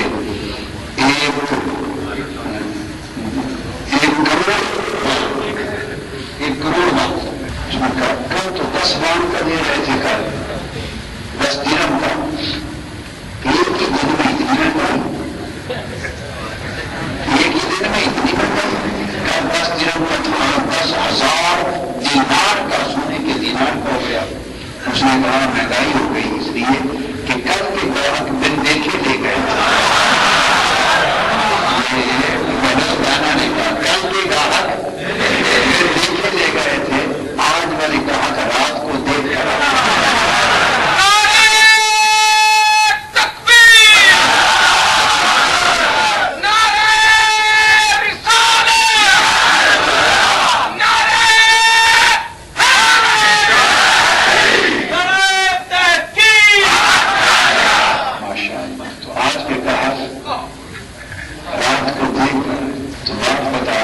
سودے بدل جاتے ہیں.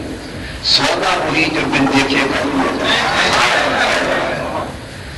بس ایمان ایک ایسا سودا ہے جو بن جو دیکھے کا سودا ہے.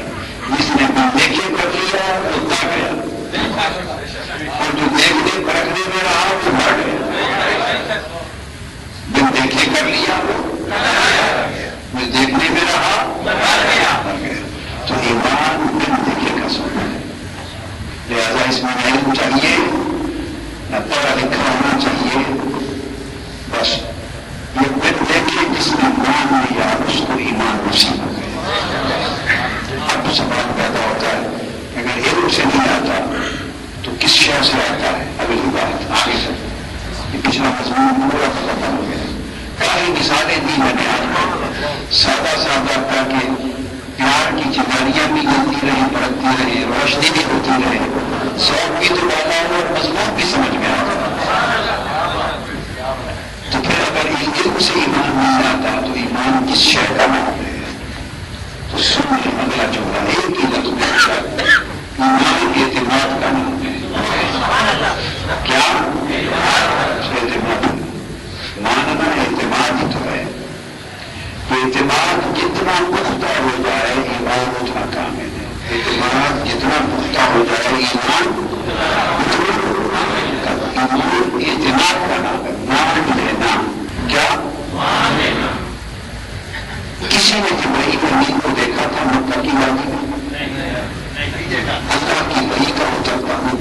کسی نے دیکھا؟ کسی کے کانوں میں آواز وہی کی جبرائیل امین کی سنی تھی؟ ایک روز کیا ہوا کہ آقا اسلام تھارے ایران میں گئے، واپس آئے، عربی زبان تو ان کی بھی تھی، صحابہ کرام کی بھی تھی، واپس آئے تو کچھ کلمات پڑھے، اقرأ بسم ربک الذی خلق خلق الانسان من علق، ایک نیا سا کلام تھا، پڑھا مگر عربی زبان میں تھا، اور پڑھ کے فرمایا، لوگوں نے سمجھا ہوگا کہ یہ ایک فصیح بلیغ عربی میں بات کر رہے ہیں، جب ختم کیے 5 جملے تو فرمایا یہ وہی ہے اللہ کا کلام ہے، مجھ پہ نازل ہوا ہے۔ اب کسی نے کچھ نہیں دیکھا، کسی نے اللہ کا کلام نازل ہوا ہے، اور ہم آیا ہے، کیا دلیل ہے، کیا سرمانے، ثبوت کیا ہے، گواہی کیا ہے؟ نہیں، فرمایا اللہ کا کلام، اللہ کا کلام بھی مجھ پہ نازل ہوا ہے۔ تو بس آقا نے فرما دیا زبان پاک سے یہ قرآن ہے، نہ دیکھا نہ پڑھا نہ سنا نہ پڑھا، سب نے بول دیا جہاں یا رسول اللہ یہ قرآن ہے۔ جنہوں نے بن دیکھے پڑھ کے مان لیا وہ ابو بکر عمر ہو گئے، وہ علی و عثمان ہو گئے، وہ بلال و سلمان ہو گئے، جن نے مان لیا وہ اہل ایمان ہو گئے، اور جو پڑھے رہے پڑھنے میں کیسے مانے وہ کافر۔ تو آقا اسلام کی زبان پاک پر اعتماد کر لینے کا نام ایمان ہے۔ اب یہ میں آپ کو نچوڑ دے رہا ہوں پورے دین کا، نچوڑ دے رہا ہوں۔ صحیح بخاری میں اللہ پاک نے آج طالبان عشیرت کا اقربین، اور اپنے قریبی رشتے داروں کو بھی کرائیے اور دین کی طرف اللہ کی طرف بلائیے۔ سواب نے اپنے تمام قریبی رشتے داروں کو، قریش کو، سرداران کو، قریشیوں کو جمع کر لیا کوئی صفا پر، وہ جس پر صفا پردہ کی صحیح کرتے ہیں، عرب کے پاس کوئی صفا پہ اکٹھا کر لیا، اور سارے قریش کو، سرداران قریش کو، قریش کے خاندانوں جمع کر کے فرمانے لگے، صحیح بخاری میں وہ بات بتا رہا ہوں، اگلی بات اعتماد۔ آقا اسلام نے پوچھا اگر میں تم سے یہ کہوں، آپ نے بچپن سے پڑھا سنا ہے واقعہ، اور میں اب آپ کو صحیح بخاری کتاب تفسیر کے حوالے سے سنا رہا ہوں، فرمایا اگر میں تم سے یہ کہوں کہ اس پہاڑ کے پیچھے ایک لشکر ہے اور آ رہا ہے اور تم پر حملہ کر دے گا، تو کیا میری بات مان لو گے؟ سب نے بابا سے بلند کہا ہاں مان لو گے۔ آپ نے پوچھا کیسے مان لو گے، تم نے تو لشکر دیکھا ہی نہیں۔ میں دیکھے کی بات ہوئی، دیکھا نہیں ہوگا، کیسے مان لو گے؟ اس نے کہا اس لیے مان لیں گے کہ آپ ساری عمر سے سچے اور صادق ہیں، ہم نے آپ کو ہمیشہ صادق پایا، سچا پایا، آپ کی زبان سے غلط بات کبھی نکلی نہیں، چونکہ آپ صادق ہیں تو آپ ضرور کہیں گے مان لیں گے۔ یہاں تک تو اعتماد چلا، یہاں تک تو اعتماد قائم رہا۔ جب یہ اعتماد کا اظہار انہوں نے کر دیا، اب آقا اسلام نے فرمایا اچھا اگر میرے اس اعتماد پر مان لو گے کہ پیچھے لشکر ہے، بن دیکھے مان لو گے، تو میں تمہیں بتاتا ہوں اور بن دیکھے مان لو کہ ایک اللہ ہے، اور اس نے مجھے رسول بنا کر بھیجا، اور اللہ کے سوا تم جن بتوں کی پوجا کرتے ہو یہ سب جھوٹے معبودان باطل ہے۔ اب پہاڑ کے پیچھے لشکر کی بات تک تو ہر کوئی اعتماد کر رہا تھا، اب اگلی بات ہوا ہے کہ اس پر آقا پر اعتماد کرے تو ان کا اعتقاد نہیں رہتا، آقا پر اعتماد کریں تو ان کا اعتقاد نہیں رہتا۔ ادھر اعتماد ہے بزرگ پر، ادھر اپنا باپ دادا کا اعتقاد ہے۔ اب دیکھنا یہ ہے کہ جس کا اعتماد حضور اسلام پر اتنا زیادہ ہو کہ سب اعتقاد چھوڑ دے، حضور پر اعتماد کرے، وہی ایمان والا ہے۔ سو جو لوگ اپنے اعتقاد حضور کے اعتماد پر قربان کر گئے وہ مومن ہو گئے، صحابہ ہو گئے، اور جنہوں نے یہاں حضور کا اعتماد چھوڑ دیا، اپنے اعتقاد پر قائم رہے، وہ کافر ہو، مشرک ہو۔ اب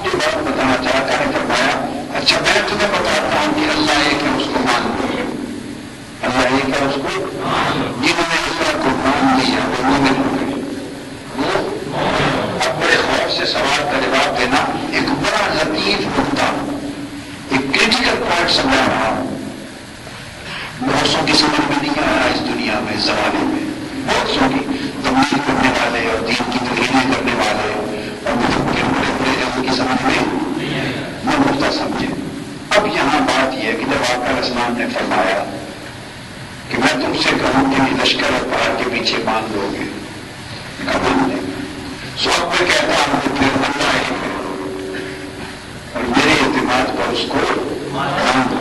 جنہوں نے اللہ کو ایک مان لیا توحید پر وہ مومن ہو گئے، تو بولیے پہلے انہوں نے اللہ کو مانا یا مصطفیٰ کو مانا؟ خدا کو مانا یا مصطفیٰ کو مانا؟ سوچ کر جواب دے۔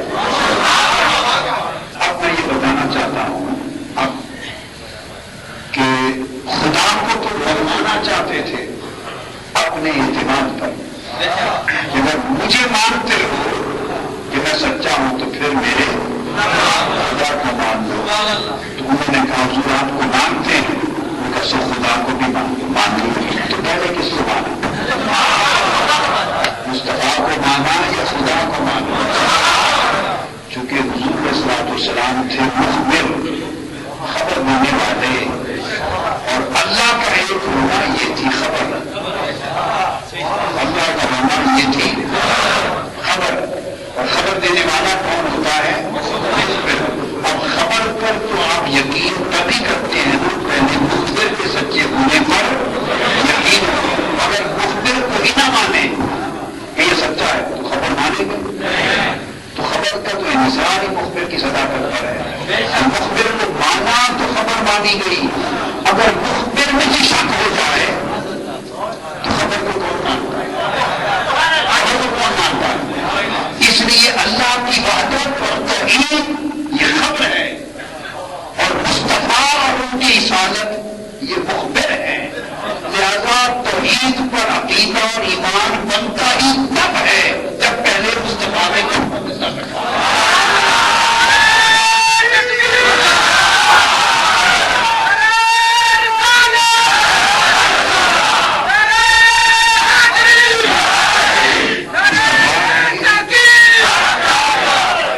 مصطفیٰ کے قدموں میں سر رکھیں، مصطفیٰ کی بارگاہ پر اعتماد کریں، مصطفیٰ کے دامن سے لپٹے، ان کے کہے کو آنکھیں بند کر کے بن دے کے مانے تو پھر خدا مانا جاتا ہے۔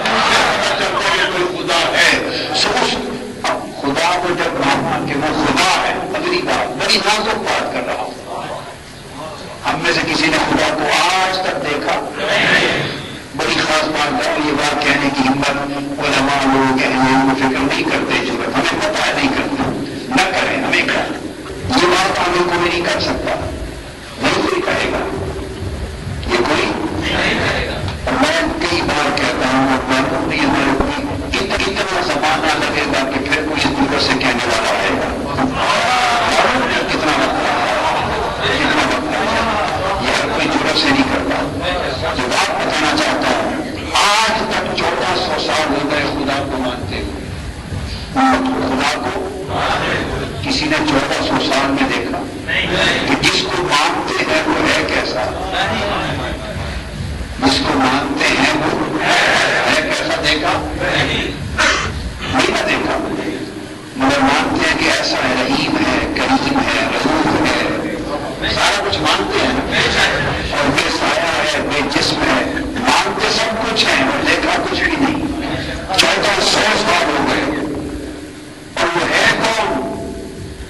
وہ یہ بھی پتا نہیں ہے، کہاں یہ پتا نہیں ہے، یہ بھی پتا نہیں۔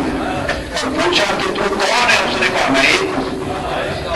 اچھا کوئی تیرا باپ؟ اس نے کہا کوئی نہیں۔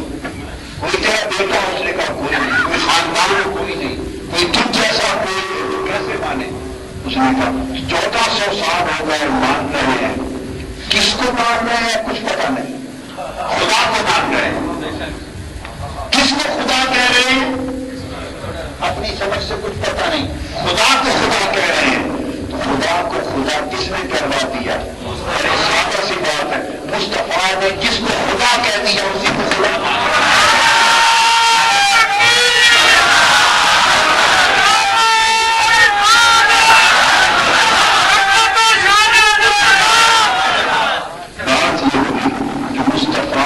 جسے خدا کہہ دیا ہم اسی کو خدا مانا، ٹھیک ہے؟ اس سے اور ایک بڑی نازک بات کہتا ہوں، ایک اور نازک بات کہتا ہوں، بہت نازک بات کہتا ہوں اور غلط تحقیق کہتا ہوں، اور پورے زمین پر کوئی اس بات کو رد کرنے کی، کسی ماں نے بچہ پیدا نہیں کیا بھی رد کر سکتا۔ کیا کہتا ہوں؟ خدا کو ایک مانا ہے، خدا کو ایک مانا، یہ ہمارا ایمان بن گیا ہے۔ اللہ کی عزت کی قسم، اگر مصطفیٰ کہہ دیتے ایک نہیں دو خدا ہے تو دو خدا کو ماننا ایمان ہو جاتا ہے۔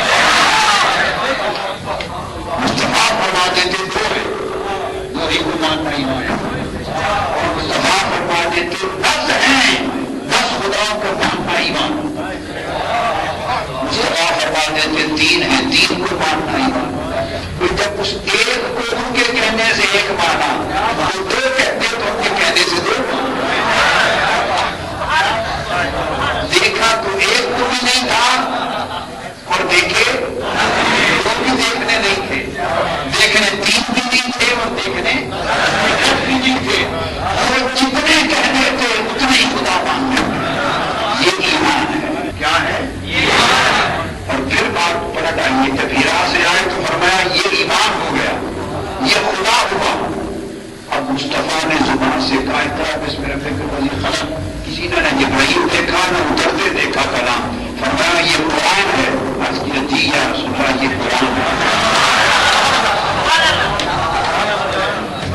بھائی آج تو آپ کے ہاتھ میں ہے وہ کتاب، آپ پڑھتے ہیں الف لام میم ذالک الکتاب، وہ کہتے ہیں یہ قرآن ہے۔ یہ میں تو 1400 سال پرانی بات کر رہا ہوں، جب اترا اس وقت کیا خبر تھی کہ کون سا قرآن؟ حضور نے فرمایا یہ قرآن ہے، آپ کا مان لیا یہ قرآن،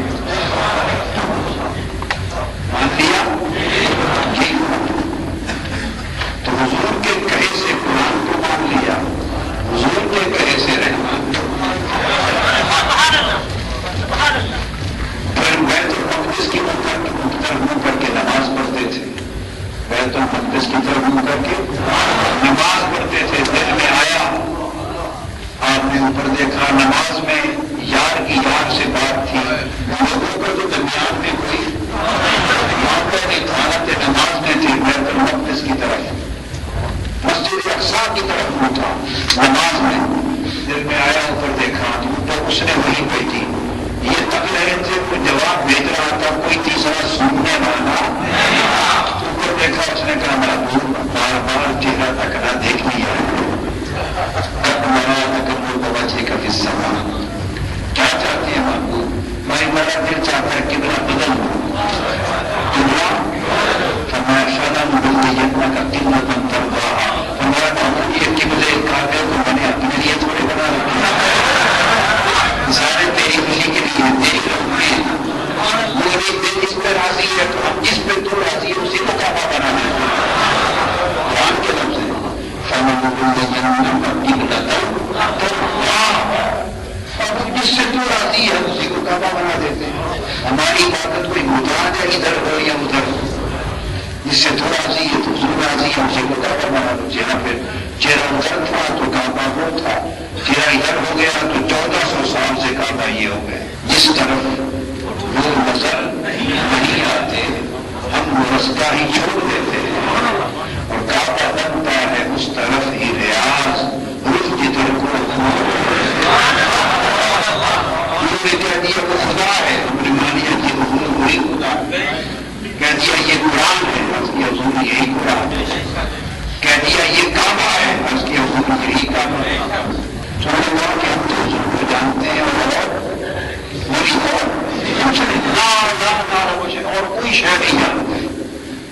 تو بس ہمارا کام تو آسان ہو گیا، حضور کو دیکھتے ہیں جیسے وہ کرتے ہیں اسی طرح کر دیتے ہیں، یہ ہمارا دین بن جاتا ہے، جیسے وہ کرتے ہیں ویسے ہی کر دیتے ہیں، یہ ہمارا دین ہو جاتا ہے۔ اعتماد ہو گیا، کیا اعتماد ہو گیا، تو جیسے حضور نے کر دیا وہی دین ہو گیا۔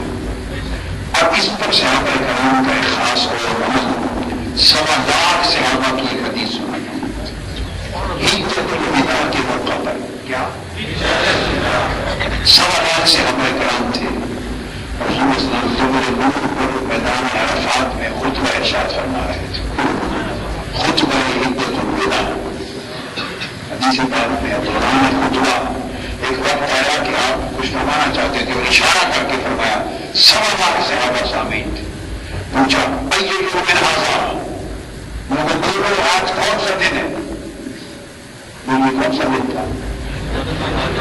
یوم الوداع 9 ذی الحج تھا. کیا دن تھا؟ حج کا دن تھا. آپ نے پوچھا یہ یوم آج کون سا دن ہے؟ جواب میرا واضح تھا، حضور آج حج کا دن ہے. کیا میں تو بات اسلام میں جوش میں یہ پوچھا کہ یوم آج کون سا دن ہے؟ 1.25 لاکھ سے زیادہ میں کسی نے یہ نہیں کہا حضور آج کا دن ہے. انہوں نے کہا اللہ اعلم برسول، حضور آپ ہی بہتر جانتے ہیں.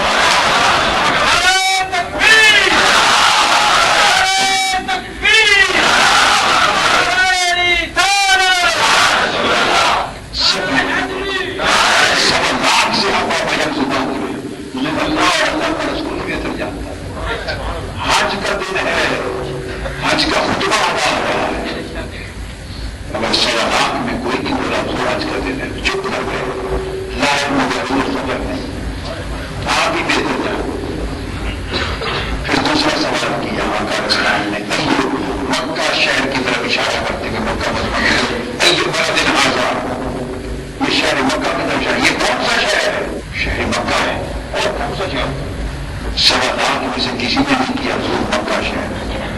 سب نے کہا اللہ اعلم برسول، حضور اللہ اللہ کے رسول ہی بہتر. میری بات سمجھ آئی؟ اتنی بات کہی اس کی آپ کو تصدیق کرو. تیسرا سوال آپ نے کیا جو شہر مہذا، آج کون سا مہینہ ہے؟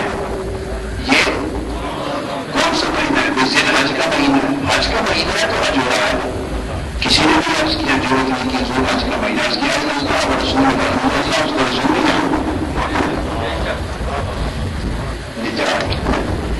بعد میں صحابی نے جب یہ حدیث آگے روایت کی 1.25 لاکھ زیادہ میں تھے، کوئی نہ بولا. اور آگے روایت ہوئی تو ایک تابعی نے صحابی سے سوال کیا، پوچھا کہ یہ وجہ تو بتا. جب آپ نے پوچھا کہ آج کون سا دن ہے، آج یہ کون سا شہر ہے مکہ، تو آپ بتا عرض کر دیتے حضور یہ مکہ ہے. عرض کر دیتے حضور یہ مکہ ہے. اور جب پوچھا تھا یہ کون سا مہینہ ہے، عرض کر دیتے حضور حج کا مہینہ ذی الحج ہے. بتا دیتے اس میں رکاوٹ کیا تھی، کیوں نہ کہا. آگے سے آگے کا جواب سن، یہ ایمان. اس نے کہا جب حضور نے پوچھا ہمیں تو یہ تھا یہ مکہ ہے، ہمیں تھا یہ ذی الحج ہے. میں معلوم نہیں حضور کا منشا کیا تھا.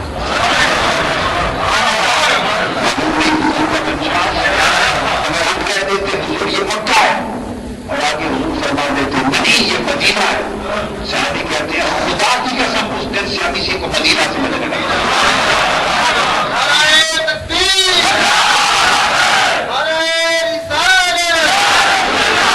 کہتے ہیں کہ اگر حضور نے پوچھا تھا کون سا مہینہ ہے اور ہم کہہ دیتے حضور ذی الحج ہے، آگے سے حضور فرما دیتے نہیں محرم ہے، خدا کی قسم اسی دن سے اس کو محرم سمجھنے لگے.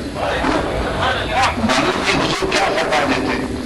اس لیے اس بارگاہ میں اپنے علم کے چراغ بجھا دینے کا نام ایمان ہے، اور چپ ہو کر ان پر اعتماد کر لینے کا نام ایمان ہے. جو کچھ کہا تو تیرا حسن ہو گیا، اگر خاموش رہوں گئے تو تم ہی ہے سب کچھ. جو کچھ کہا تو تیرا حسن ہو گیا میں. تو آقا علیہ السلام پر اس اعتماد کو ایمان. اور بات کا کلائمیکس آخری نقطہ جو نچوڑ لے کر آپ جائیں گے اس کی طرف آ رہا ہوں. یہ تیسرا اسٹیپ ہے. اب سوال کریں گے یہ بات بھی سمجھ آ گئی کہ ایمان علم سے نہیں، ایمان اعتماد سے آتا ہے. بلکہ اور اعتماد کا بھی یہ درجہ. اب آپ کہیں گے اب بتا دیں قادری صاحب وہ اعتماد آقا علیہ السلام کی بارگاہ میں جس سے ایمان نصیب ہو جائے وہ کیسے پیدا ہوتا ہے، کیسے پیدا ہوتا ہے. تو آئیے اعتماد علم سے نہیں پیدا ہوتا، اعتماد تعلق سے پیدا ہوتا ہے. اعتماد علم سے نہیں، وہی اعتماد تعلق سے پیدا ہوتا ہے. تعلق جتنا پختہ ہوگا اعتماد اتنا پختہ. اور تعلق نہیں دیکھتا کون سونا ہے کون بنا نقشی کی طرح کھانا ہے.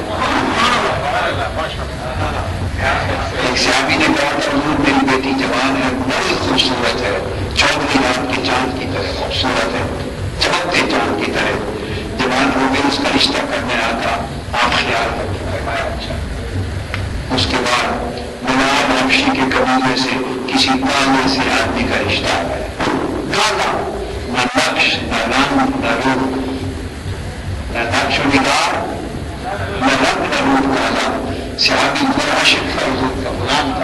کہ حضور مجھے رشتہ کوئی نہیں دیتا، ادھر جاتا ہوں لوگ بتا دیتے ہیں کانا کرو آ گیا، رشتہ کوئی نہیں دیتا، کہتے ہیں کوئی شکل نہ ضرور پیدا ہو گیا، رشتہ کوئی نہیں دیتا، حضور کو رشتہ کروا دیں۔ فرمایا میرا نام لینا، اس کے گھر چلے جاؤ سے آگے۔ 14ویں رات کے چاند کی طرح بیٹی بتانا چاہتا ہوں کہ ایمان اعتماد کا نام، اور یہ اعتماد اور ایمان تعلق سے آتا ہے، عقلوں سے نہیں آتا، عقل و خرد سے قلبی تعلق سے آتا ہے۔ وہ کالے رنگ کا پہنچ گیا سیاحوں کے دروازے پر، کھٹکھٹایا دروازہ، وہ باہر آ گیا، اس نے سمجھا کسی کام آیا ہے غریب آدمی، ویسے آیا وہ کیا مدد چاہیے، اسے یار کی بیٹی کا رشتہ، اس کے لیے آیا، سر سے پاؤں تک دیکھتا رہ گیا، سراپا حیرت بن گیا، یہ ہے میری بیٹی، کیا جو اس میں ضرورت کیسی ہوئی آپ کی میری بیٹی کہتے ہیں رشتہ مانگا، قبیلہ بھی اونچا تھا، قبیلہ بھی اونچا تھا، اسے رشتہ مانگ لیا، حیران بہت پریشان ہو، اس نے پوچھا تو کیسے آیا، کس نے بھیجا تھا، اس نے کہا بس وہی اندر چلے گئے، وہی بیٹھ کر اندر چلے گئے، چپ چپ خاموش اور پریشان پریشان۔ اس نے کہا کہ بیٹی کو تو بتا، بیٹی نے پوچھا تو جانا، شاش پشاش گئے تھے اور پریشان تھے، کیا معاملہ ہے، اور بیٹی کا جیب سے ہو گیا ہے، کیا بتاؤں بیٹا بتاؤ، یہ جائے گا، وہ کالے رنگ کا ہے، اس کی کوئی نقش ہے نہ نیا ہے، اور وہ میرے سمجھا کو فکر مانگنے آیا، وہ کہتا ہے بیٹی کا رشتہ دینے آیا، آپ کا رشتہ مانگتا ہے۔ بیٹی سن رہی تھی، تو پھر میں نے پوچھا کہ کس نے بھیجا، اس کو میں نے بنا اس کو یہ پریشانی ہے، تو بیٹی نے جواب دیا وہ جان تو پریشانی کیا ہے، تو بیٹی آپ کا اس کا کوئی جوڑ ہے، تو بیٹی نے جواب دیا وہ جان اس کو جو دیکھتے ہیں اس کے بھیجنے والے کو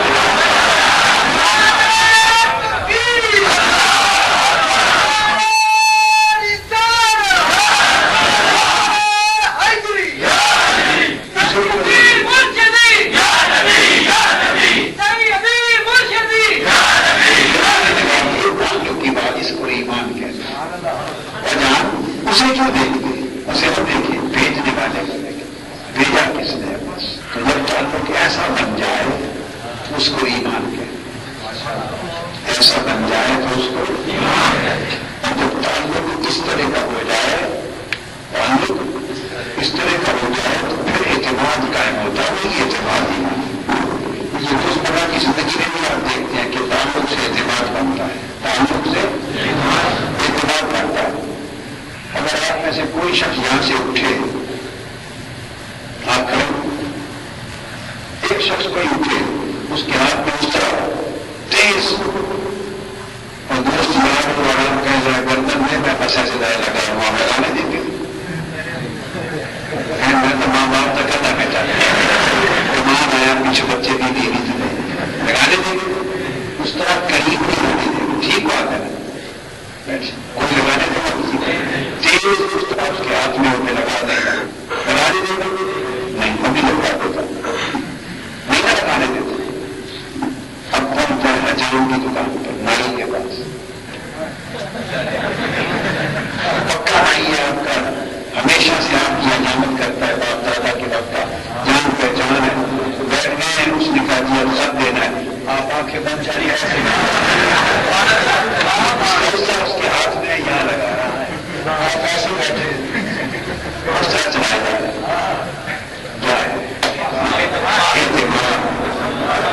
کیا ہے اعتماد، اور یہ غیر کو کیوں نہیں لگانے دیا کیونکہ اوپر تعلق نہیں، اس سے تعلق ہے، اور تعلق ہو تو اجان ہی کیوں نہ ہو اس پر اعتماد ہوتا ہے، آدمی گردن بھی اس طرح کے سمجھ کر دیتا ہے، تعلق ہو تو گردن بھی اس طرح کے سبوت کا دیتا ڈرتا نہیں، یا جان پر اعتماد ہو تو گردن دے دیتے ہیں، اور اگر خدا اور مصطفیٰ پر اعتماد ہو جائے تو کیا ہے، آدمی ساری زندگی سبوت کر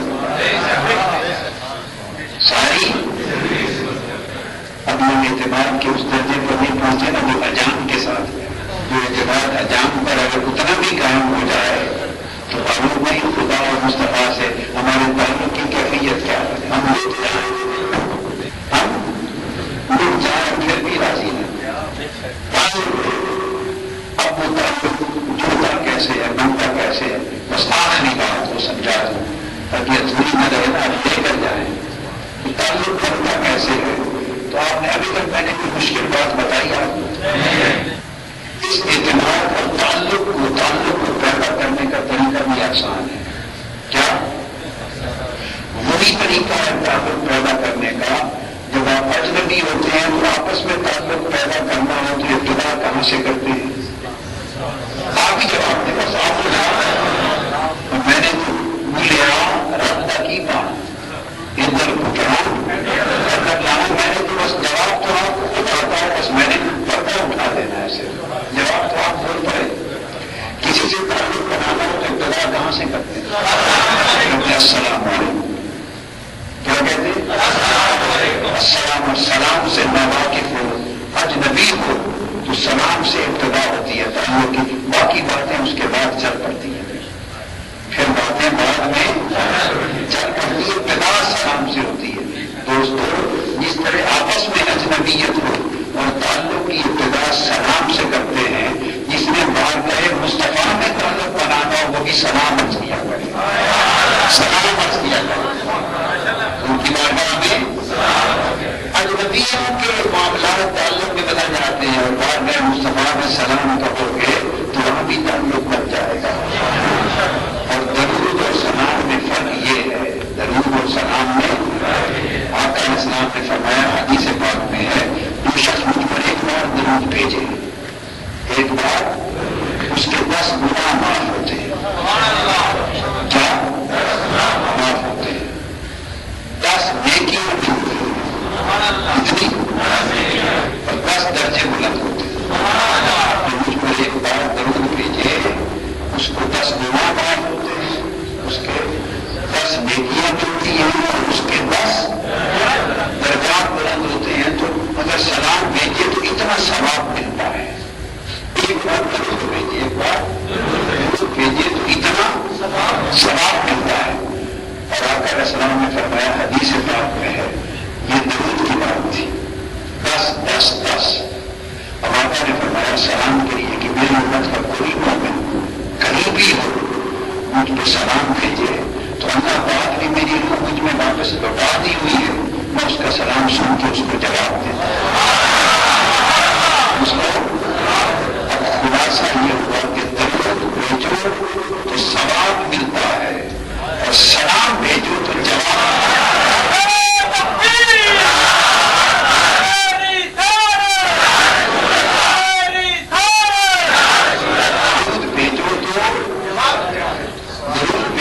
ثواب ملتا ہے، درود بھیجو تو ثواب ملتا ہے اور سلام بھیجو تو جواب ملتا ہے. تو ثواب سے جب جواب ملتا ہے سلام سے تو اس سے تعلق بنتا ہے. آپ نے کہا یا رسول اللہ آپ پر سلام ہو، درود بھیجا تو جواب نہیں آیا، ثواب آ گیا، درجے بلند ہو گئے، نیکیاں مل گئی، گناہ معاف ہو گئے، فرشتے عمل میں لگ گئے. جب سلام بھیجا کہ حضور سلام ہو تو جواب آتا ہے میرے فلاں امتی تجھ پر بھی سلام ہے. تو جس پر حضور کے لب ہل گئے اور اس کو جواب آیا وہ اور کیا مانگتا ہے؟ وہ کہے گا میں سارا ہی بک جاؤں، یار کا جواب تو آیا ہے، سارا ہی بک جاؤں، بن جاؤں، یار کا حضور کا جواب آیا. اس جواب سے تعلق بنتا ہے، اس جواب سے تعلق بنتا ہے. اور یہی وجہ ہے اس سلام کی فضیلت کی کہ نماز اگر آپ پڑھ رہے ہو، کیا پڑھ رہے ہو اور نماز آپ کسی کو سلام کر رہے ہو، دوران نماز آپ کا والد آ جائے، والدہ آ جائے، استاد آ جائے، شیخ آ جائے، آپ کا پیر و مرشد آ جائے، کوئی بزرگ آ جائے طرح سے بڑا اور حالت نماز میں بیٹھے آپ اس کو کہہ دیں السلام علیکم، آپ کے پاس بیٹھے سلام کرنے نماز رہے گی یا ٹوٹ جائے گی؟ اگر آپ سلام نہ کہیں وہ آ کے کہیں السلام علیکم اور آپ نماز میں بیٹھے آہستہ سے کہہ دیں وعلیکم السلام، نماز رہے گی یا ٹوٹ جائے گی؟ اللہ کہے گا خبردار، عبادت میری کر رہے ہیں اور سلام دعا اس سے کر رہے ہیں. نماز نماز میری اور سلام اس پر خیر پر، نماز میری اور سلام خیر پر، نماز میری نماز میں خیر سے کلام نہیں کر سکتے، کسی کو سلام نہیں کر سکتے، نماز ٹوٹ جائے گی، یہ ہے۔ اور جب پھر نماز مکمل کر لی، تشہد میں بیٹھ گئے، دونوں قدموں پر زانوں پر ہاتھ رکھ لیے، اللہ نے کہا بندے خیر کا معاملہ یہ تھا کہ کسی خیر پر سلام کہا نماز میں تب بھی نماز گئی، خیر کے سلام کا جواب دیا تب بھی نماز گئی۔ اب جب نماز پڑھ چکے، اب چاہتے ہو کہ نماز قبول ہو، چاہتے ہو کہ نماز، ہم چاہتے ہیں کہ نماز قبول ہو، اور اگر نماز کی قبولیت چاہتے ہو تو نماز میں بیٹھ کر میرے مصطفیٰ پہ سلام کرو۔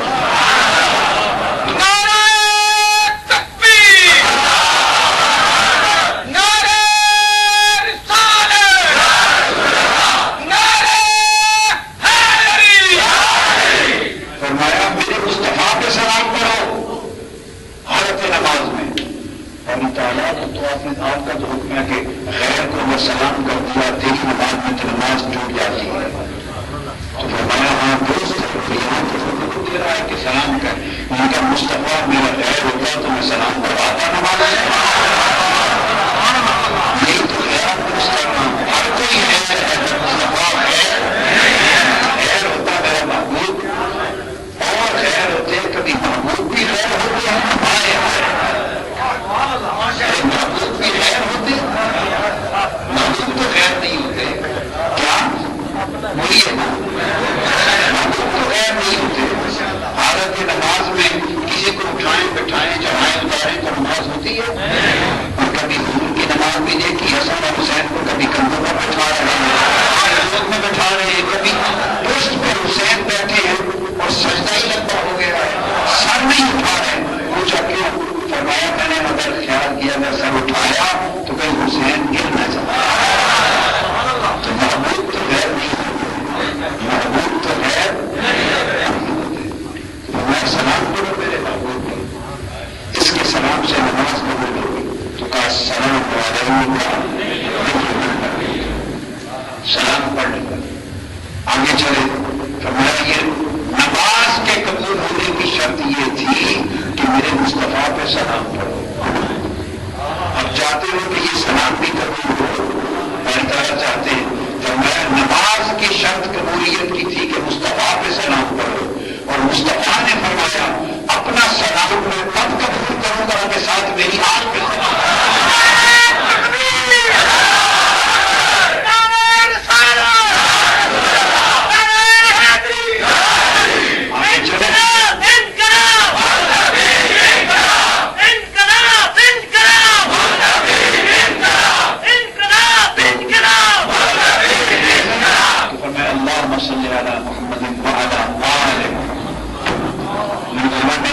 میرے ساتھ یہ راستہ ہے، یہ راستہ ہے، حضور کی آل سے پیار کرو تو حضور سے پیار ہوتا ہے، حضور سے پیار کرو اللہ سے پیار ہوتا ہے، تو حضور کو جتنا درود و سلام بھیجا کرے، اتنا زیادہ محبت و پیار سے اتنا بعد میں رسالت میں تعلق بنتا ہے، اور جتنا تعلق حضور کی بارگاہ میں مضبوط ہوگا ایمان اتنا کامل ہوگا۔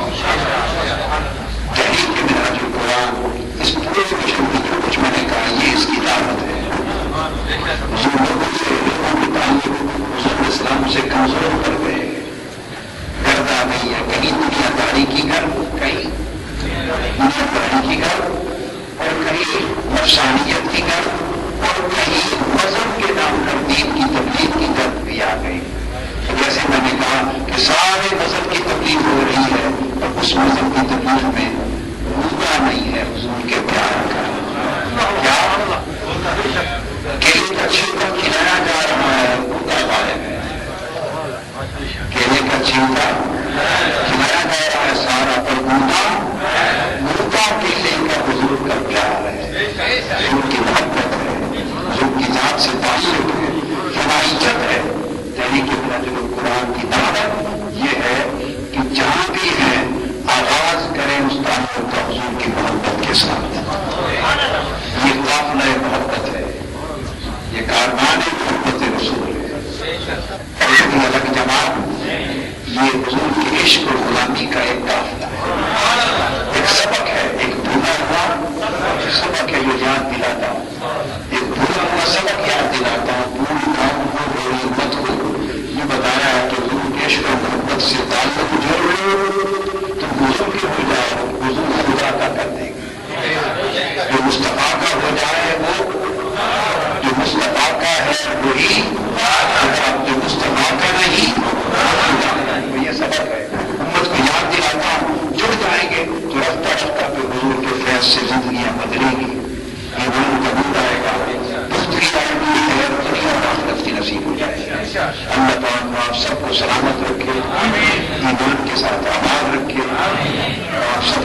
دوسرا اللہ تعالیٰ آپ کے رزق میں برکتیں دے اور